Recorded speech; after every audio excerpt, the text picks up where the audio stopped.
If you had all the choice in the world, what would you do?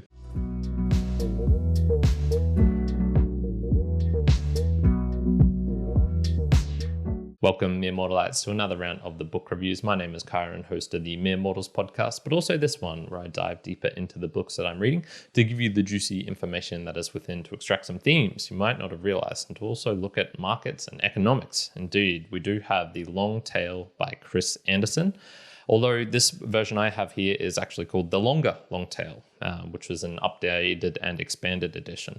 This was originally published in 2006, with this edition being the 2008, and it's about 250 pages in length. Took me about 5 hours to get through in total.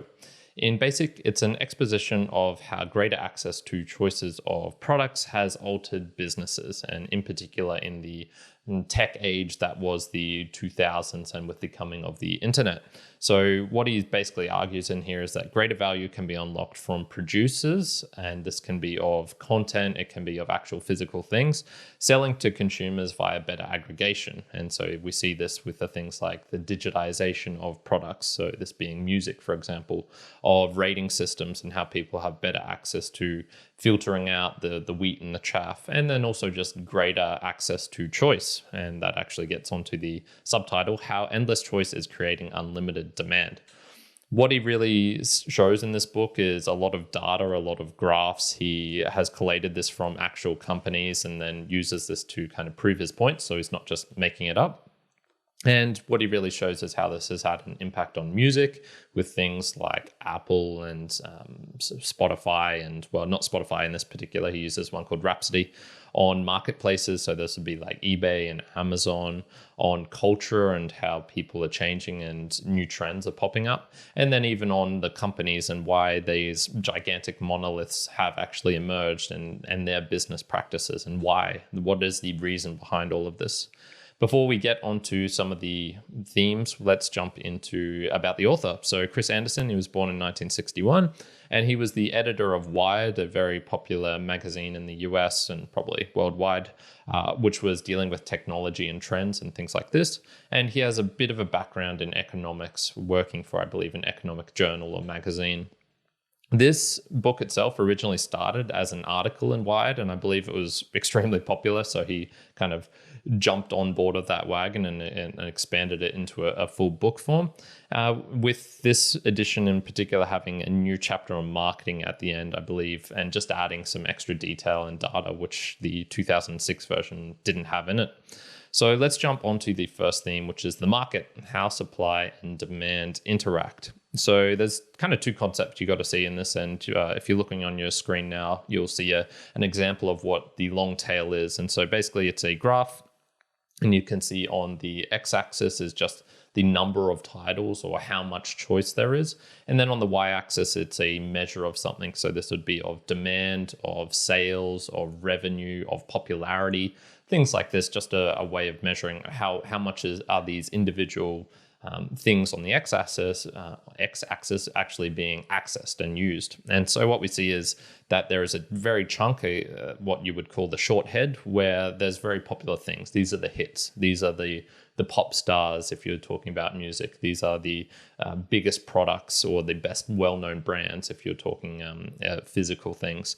And then it goes into this long tail where the 100,000th most popular thing, there still is actually some demand for that. People are still interested in this, but it is very, very small in comparison to these ones right at the top. So, comparing the sales of your local indie artist or band playing in your local pub compared to Britney Spears, well, okay, that's going to be very, very different. And so what we really see is that the big mainstream hits were a kind of pre-internet phenomena, and they mostly had a short head cutoff. So we can really see, okay, there's a vast amount of attention, and before access to technology and things like this, there was no ability to kind of access the long tail readily. It was hard to do. And so what he was essentially arguing in this book is that technology changes, and what we can see is that this long tail is now able to be accessed. And this has had all sorts of interesting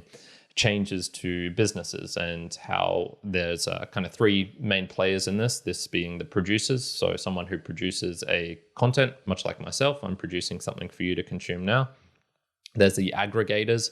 This would be something like the YouTubes in this particular case. So, I'm uploading this onto YouTube, or I'm uploading this onto as an audio file, and it's going out to various different platforms like Spotify and to Apple and to some smaller podcasting niches, which I also try to highlight. And then there's the consumers, that is you, the person who is listening to this or viewing this as we're speaking right now.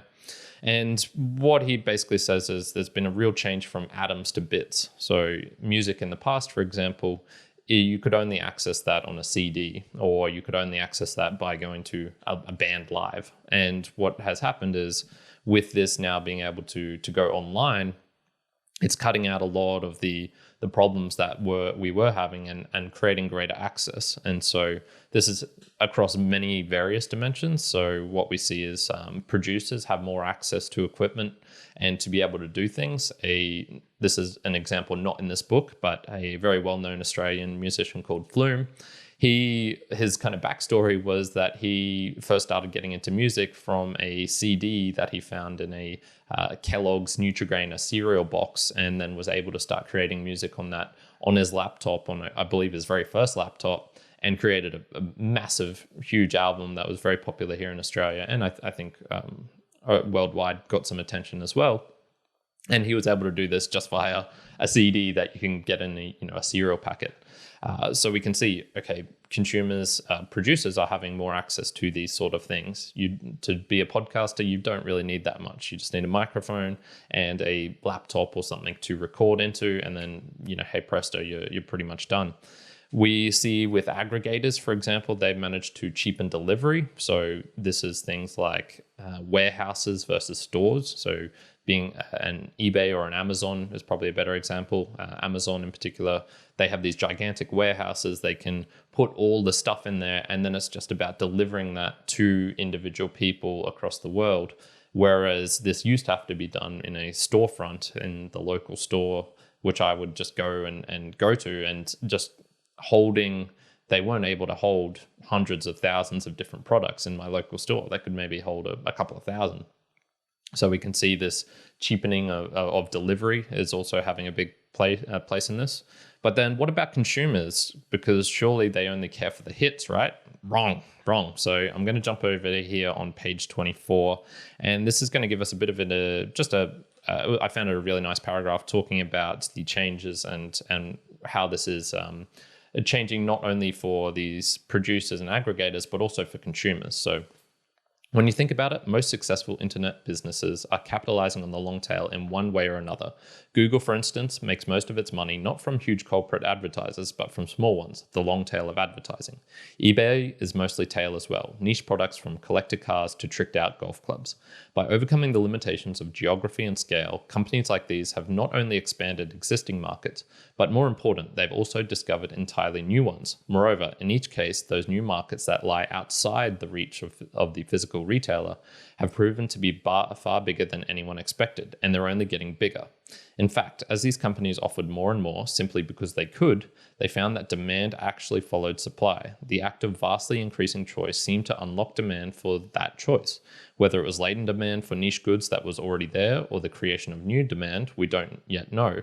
But what we do know is that with the companies for which we have the most complete data, Netflix, Amazon, and Rhapsody, sales of products not offered by their bricks and mortar competitors amounted to between a quarter and nearly half of total revenues. And that percentage is rising each year. In other words, the fastest growing part of their businesses is sales of products that aren't available in traditional physical retail stores at all. And then he goes on to say how, a very, very big number of products multiplied by a very, very small number. So people aren't wanting all of these things. They're not huge, massive hits. But if you multiply a really, really, really big number by a relatively small number, you still have a big, big number. And this is why they're able to generate such big profits and revenues, because they're accessing this latent demand that people kind of already wanted, or are they creating it themselves? It's kind of hard to tell. And this is happening a lot due to the ability to reduce the cost of products so that you can offer all of these things. You can't offer millions of CDs in a store because it's just physically the space isn't there to do it, and then the inventory and all of these problems of how do you access it. Whereas online, it's much more easy. We have data, we have algorithms, we have ways of accessing this much more easily, and we can do this through typing things in a search box versus me having to go to my store and rifle through 10,000 CDs to find the one that I want. So we can see, okay, this is really, really cool. And this is somewhat because the market is unpredictable and value is subjective. And so even though there is this big long tail and you might think, oh, that's not so good, maybe there's crappy products. The reason they aren't the big hits is because there's no value in them. It's not necessarily the case. It's just that the niche of what I enjoy as a human, it gets down and down and deeper and deeper. And when I have more access to that, I can enjoy things to a different degree. And I think we're going to have some real interesting things coming up with AI and stuff like that. But I'll save that for a later section. So there's a couple of general rules that he talks about in this, and so I'm going to jump onto page 217. The two, so this is for businesses in particular, is that you want to make everything available, and then you want me to help me find it. That is the aggregator side of things. And so the rules for this are basically lowering your costs, and you do this by moving inventory way in, so collating it all into one big warehouse, and then being able to save on shipping and on the actual holding of the product. So becoming more and more centralized in one way, or moving it way out and then just offering everything in a digital manner. You can also do this by letting consumers do the work. And so you see this with the ratings and reviews, and that's essentially taking the place of the middleman, of the choice maker. Who's making this? I think this is really brilliant. I really enjoy this. Or it's allowing people to find their own individual ways based on what other people think, and you can create many separate niches for people to search in. One distribution method doesn't fit at all. So some people do want to go into stores. Some people do want to access it online. So it's better to try and do that. One product doesn't fit all. So there is, in that niche aspect of offering a different color of a pastel green compared to the normal green, people do want that and they will buy it just for that color. One price doesn't fit all, and so being a bit more dynamic with the pricing and saying some people really want these ones, some people really want this, and you can do this a lot more easily when it is an online manner. Losing control, so this is sharing information, of kind of just saying to customers, here is everything, here's the whole gamut, choose what you want to do with this. Think and, not or. So it is possible to have the same piece of music, a Britney Spears song, as a CD, as a single online, as an album online. As a bloody, what do you call those, record, vinyl. You can do all of these things. You don't have to be in one separate camp. Trust the market to do your job. So this is just straight up open sourcing it, allowing the general supply and demand to work, and then understanding the power of free, of offering small snippets of it so people can get a taste of it and know, oh, I actually do like this, I want more. So we see, I think with all of this, it's rather agnostic overall. It just allows for choice. It doesn't have any implications on humans and on whether this product is good or bad or anything like that. It's just saying like, hey, here's everything. You make the choice for yourself. And is this bad? I mean, you can make some small cases where it's like, oh, people are buying more violent things because they are on the fringes, or they're acting in certain ways, or this is allowing all sorts of bad things to happen. I say no, just based on effects. It seems to be, one, it allows people to move away from a kind of monolithic, the hit, you can only buy this product, or you can only consume this content. When there is unlimited choice, you actually get to choose what exactly do you want. And a lot of people are just going to go to the mainstream hits, and I'm part of them for some things. And then for other things, I'm like, no, I want to listen to this particular one niche thing because this is what I enjoy. So let's jump onto the economics, and I'm going to put this as clearing up misconceptions, because I already talked about a couple of misconceptions there, but there's a fair few and there's some doozies in here. So economics is really all about supply and demand, and it's very simple. If you're looking at it in terms of price, you'd say, okay, if there is more demand and there's less supply, then you would say, okay, price is going to go up, and then vice versa. And there's some really funny things that come out of this. So, for example, with all of this choice, with this unlimited, endless choice, is this actually creating unlimited demand? Is this actually spreading the money around more? Is everyone making more? And kind of, but mostly no. And so everyone gets a little bit of a bit of bigger piece of the pie, and the pie is actually expanding. So it's kind of a non-zero sum game. The consumers, they get a slight reduction in price, because if you're buying things online, that's way cheaper than having to go to a physical store where they're holding it. And you can kind of see on your screen now an example of why music, for example, with just the distribution of physical creating of products, if it's all digital, yes, it's going to be way cheaper. So the consumer, you get a little bit. As the producer, if there's more access to me, I can get some benefits from that. I can get the benefit of, instead of being in the long tail and just completely cut off from a market, if that long tail opens up, yeah, more people are going to buy my stuff.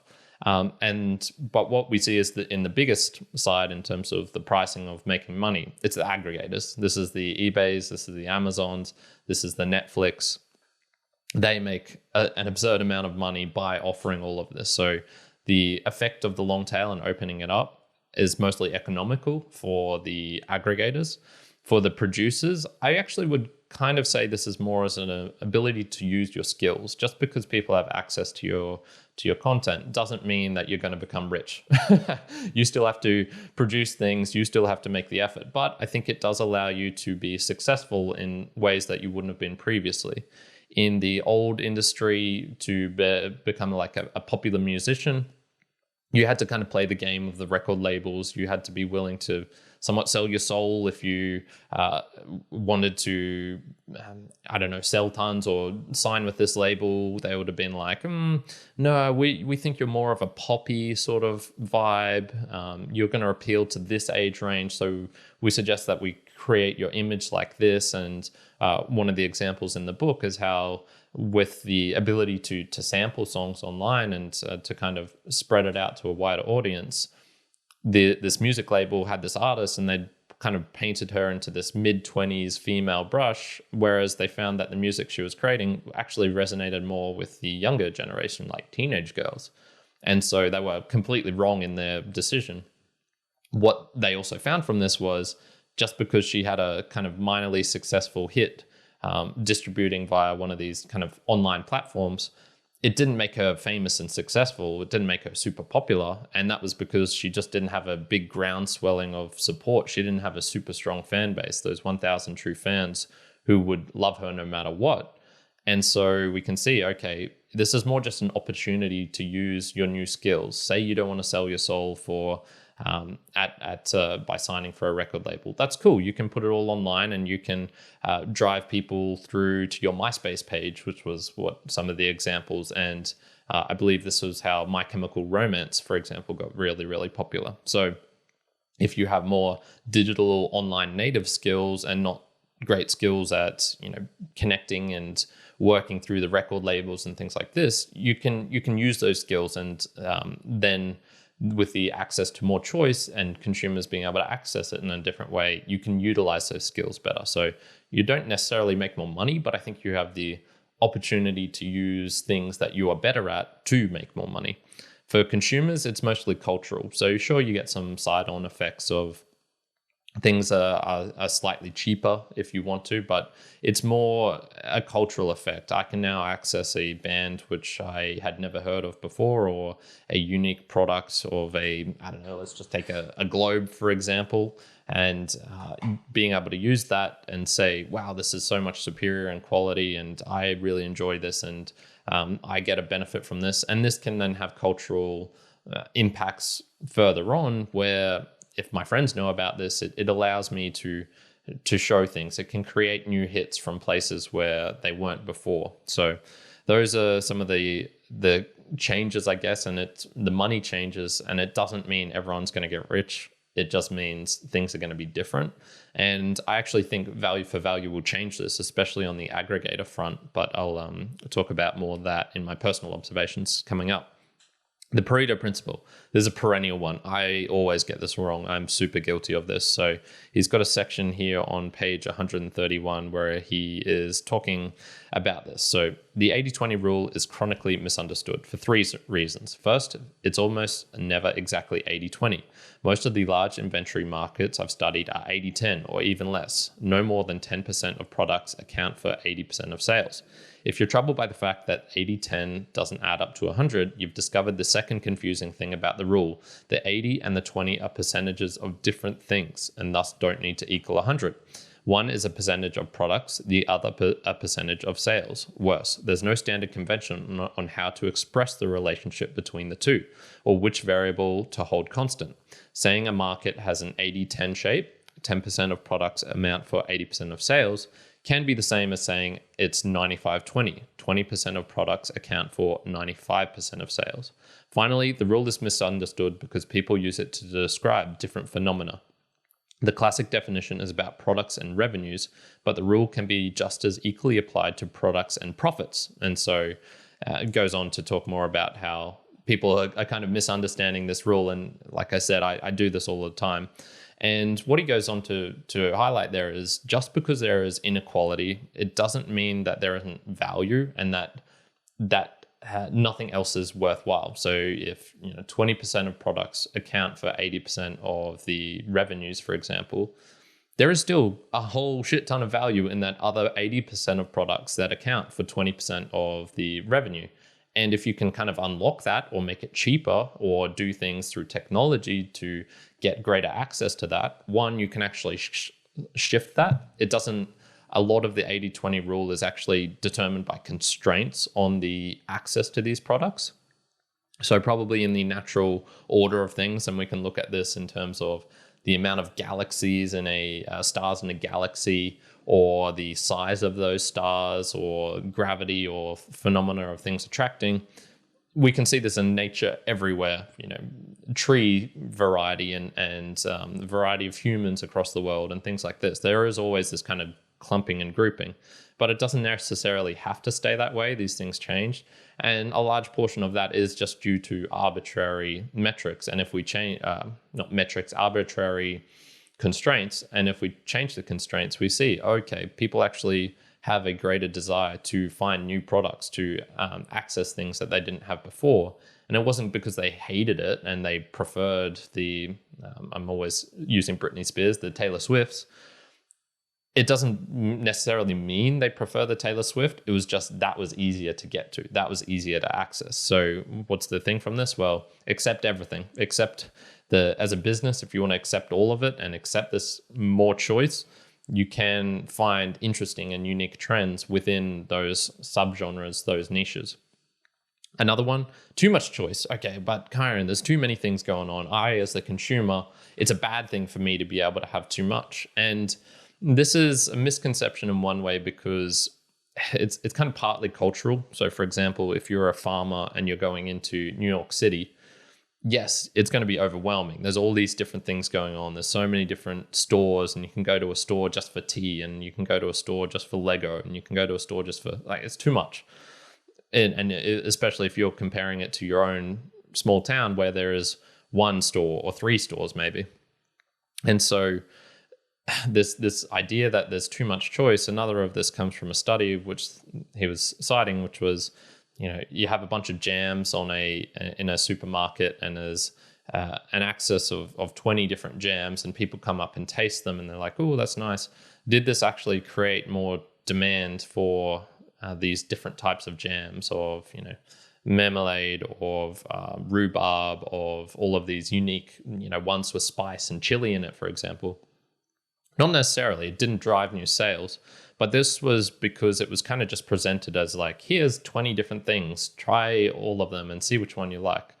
And it's actually more about this search function and the criticality of needing to have a way of filtering out things. And so if you're just presented with 20 different options and you have no idea what you're looking for, or you do know what you're looking for, but you don't know, okay, which one of these is sugar-free? Well, if it's not labeled clearly on it, it's kind of going to be hard to determine. And so sugar-free could reduce that down to 20% of your options. But if you're just left with 20, you're going to be like, oh, I don't know what to do.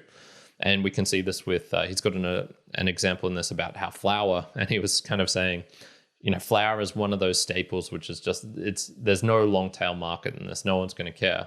But then, 5-10 years later or something, he goes into a Whole Foods, which I think is an American type of supermarket, and in there was almond flour, there was different variants of wheat flours, gluten-free flour, all sorts of different stuff in there. And he was like, well, okay, I guess I was wrong. There is a demand for different types of flours, and it's just something I don't particularly know about. And then there's also just the placement of things. If you go into your supermarket, the things at eye level sell the best. And so if you change things up and you put the Sauce brand, which is the most popular, down a bit, and the least popular one, which is right near the floor, up higher, that one will actually sell more. So it's kind of just about the showcasing of things, of highlighting of things as well. And so too much choice, it's kind of, yes, there's a problem with that if it's just completely arbitrary and it's just all in front of your face. But if there are search mechanisms so you can look exactly for what you want, or if there's even recommendations, for example, one of my podcasts, it got put up on the New and Noteworthy on Apple, and people started to look for it and they enjoyed it more and they actually subscribed to it more, and it was still there for a long while. And it's like, well, okay, there was so much choice, they could have found this anyway, but there was a boosting factor in Apple going, oh, okay, this is worthy of being new and noteworthy, so here, check this out, and people enjoyed it. So too much choice, the abundance of choice, it's not really a problem. It's more the search functions are crappy and you can't find exactly what you want, or that there is not enough recommendation systems for people who are kind of wishy-washy or don't know exactly what they want. Here, try this thing, and you go, okay, cool, I'll try that. The last one that I really took out from this was, is it all crap? The long tail. It was necessary to have this mechanisms of filtering in the short head, because this is where the better artists actually were. This is where the talent actually is. And that's not necessarily the case. There is a lot of crap in the long tail. There is a lot of half-assed podcasts. There are a lot of half-assed products out there. There are a lot of shitty pens. There are a lot of shitty music. But there's also some real gems. And so what you can kind of see is that the variation of this actually increases, and you can actually find some higher quality things in the long tail. Is Taylor Swift the epitome of the best music that has ever been created by humanity? Probably not. There's probably some other different types out there. And maybe it is for certain people, and maybe that is why she is so popular. But you could also go, okay, well, it's not necessarily that she is the best, but she's kind of been promoted. She's found a way. She's been put on the front pages of these things, and so people are naturally just drawn to it. But we can kind of see, well, with the longer tail, this wider range, it isn't filtered as much. And so there's no talent scouts going out for things. There's no executives trying to do what they think that the market is going to do in the next 5 or 10 years. There's no editors saying, oh, this kind of quality, these spelling mistakes, I'm not going to let that pass into this book or do these sorts of things. And it's a non-zero sum game. And so just because there's more stuff out there, it doesn't mean that these things are going to eat away from the bigger hits. There is actually a case to be made that with greater access, there is greater demand. I would actually probably say this is a lot more due to other factors, such as improved living standards, not needing to work as much, and so you have more time to consume things which you really enjoy, music and books and art and physical products. People aren't being driven to this just because it's something. Well, maybe they are being driven to it because it's just something to do, but they probably get some enjoyment out of it, right? They probably find value in it. And so that is why they are consuming more music. That is why they are reading more books. And when you don't have to deal with the drudgery of, I don't know, driving across Australia in a truck to deliver food products to this small town, if an AI, truck, a self-driving truck can do that, that person has way more free time. What are they going to do with it? Well, they're probably going to do it on things they enjoy more than driving, which, maybe some of them do, but I doubt it. They are probably going to spend that or more times on things they enjoy, spending time with the family or listening to music they enjoy or reading a book. So that's also playing into the economics of all of this. Whew. All right, let's jump into my own observations and takeaways. The future, what can we expect?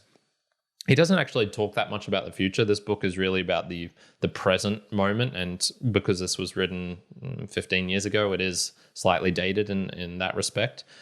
So I'll make a prediction for the future. And my prediction is that at the moment, the aggregators are the choke point. So these are the things like Spotify or Google and Apple, where they take 30% of everything, for example, in the app stores, or they are not that great in the distribution of profits, for example, to people, musicians. I think there's going to be a trend probably in the next 5, 10, 15 years where they'll either get bypassed or a new set of aggregators will pop up. And this is where I think the ability to interact peer-to-peer and to send value more directly back and forth from a producer and a consumer is kind of going to take away the necessity of some of these aggregators. This is in contrast to what I just said, which was a big portion of this is the filtering of things. So of providing better search functions and of being able to give recommendations. So I think there is going to be still that, but it'll probably also splinter up a bit as well. I think we'll see probably more people being able to find music through recommendations of DJs who are able to do it in a kind of value for value music of being able to do it in this manner where you can do it in a kind of podcast format, for example. I think that is going to drive different behavior. And I think these aggregators, they're not going to be these monolithic companies, or if they are, they'll be AI related. And if they're AI related, they might have individual AIs which are suited to my tastes and niches. So I think things are going to change. I do see that the aggregator aspect of this, they're probably going to shrink at least a bit in terms of size or in terms of revenues and profits, with the rise of a more peer-to-peer nature of being able to do things more directly between producers and consumers. So that's just my personal prediction.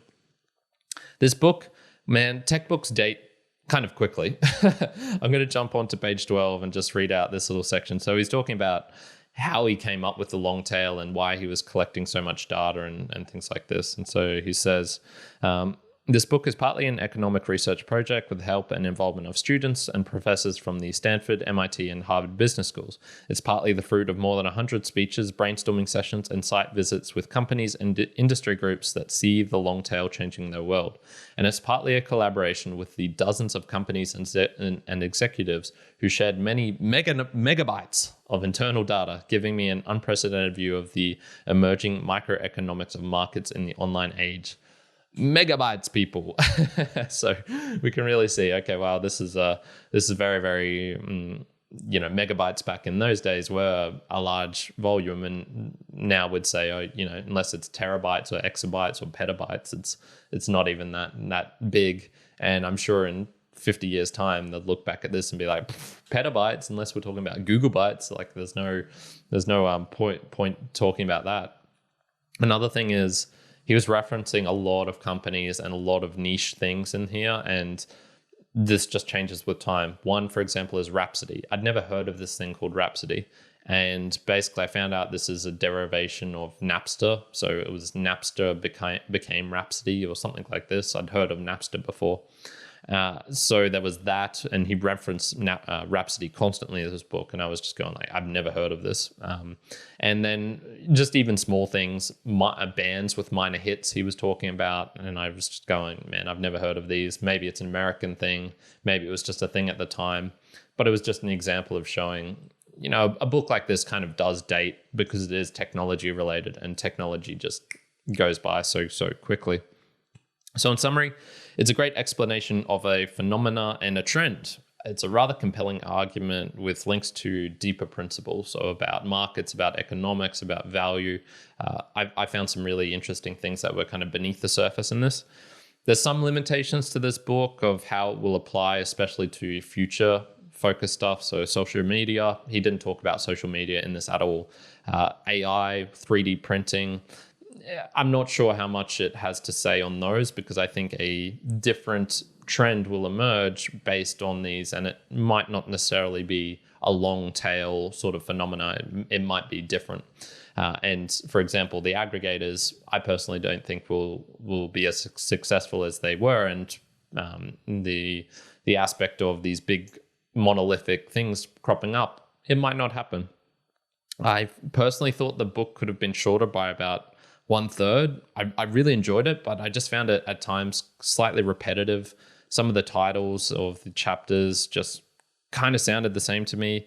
The new producers, the new markets, the new tastemakers, long tail economics, the short head, the paradise of choice, niche culture, the infinite screen. I just feel like some of them probably could have been bundled up a little bit tighter. So that was probably my own detraction from the book. So overall, the long tail by Chris Anderson, I'm giving a very solid 7.5 out of 10 too. I really enjoyed this book, and I found some great principles to take away from this, and I'll probably be using that in other aspects, particularly in the Value for Value podcast, where I'm going to explore more of these trends. So that's it, everyone. Thank you for joining me to the end of this video. What are your thoughts on the long tail, on Chris Anderson, on markets, on economics? I would love to know all of these things. Were there anything in this that you think I got wrong? What did you think about my future predictions? I'd love to know all of these. The best way to do that is just by leaving a comment down below. The more detailed, the better. I really have been enjoying some of the longer ones that have been cropping up recently. So thank you very much for those who contribute to the kind of discussion. I really do appreciate that. If you want to help support the show, there's a link down below for the PayPal, and then you can also do this via a Boostergram, which is sending in of a peer-to-peer direct payment through Bitcoin to the show. So if you go to meremortalspodcast.com/support, you can also find out how to do that there. Once again, this playing into why I think Value for Value is going to change a lot of things. And I would also just recommend checking out the Mere Mortals podcast. This is a podcast I do with my friend Juan, who also appears on this channel, where we have discussions about a lot of the things related to topics and effective philosophy, things that we find in the books that we're reading, and in our general life as well. So if you enjoy this, you might enjoy the more conversation style. And there's a link popping up on your screen as well. So thank you very much for tuning in. And I really do hope you're having a fantastic day wherever you are in the long tail. Ciao for now. Kyrin out.